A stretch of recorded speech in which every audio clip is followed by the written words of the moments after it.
உத்தரப்பிரதேச முன்னாள் முதல்வர் மாயாவதி தனது மருமகன் ஆகாஷ் ஆனந்தை இரண்டாவது முறையாக பகுஜன் சமாஜ் கட்சியில் இருந்து நீக்கியிருப்பது பரபரப்பை ஏற்படுத்தியுள்ளது.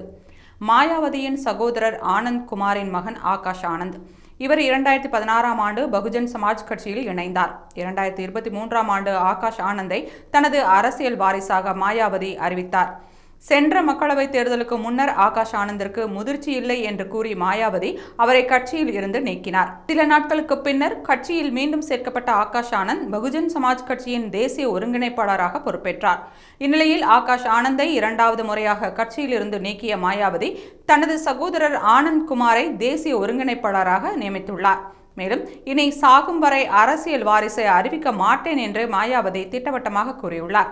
பகுஜன் சமாஜ் கட்சியிலிருந்து நீக்கப்பட்ட அசோக் சித்தார்த் என்பவரது பேச்சை கேட்டு ஆகாஷ் ஆனந்த் செயல்பட்டதே இதற்கு காரணம் என்று கூறப்படுகிறது. அசோக் சித்தார்த்தின் மகளையே ஆகாஷ் ஆனந்த் திருமணம் செய்துள்ளார். எனவே தனது மருமகனை வைத்து அசோக் சித்தார்த் பகுஜன் சமாஜ் கட்சியில் பிளவுகளை ஏற்படுத்த முயற்சிப்பதாக மாயாவதி குற்றம் சாட்டியிருந்தார்.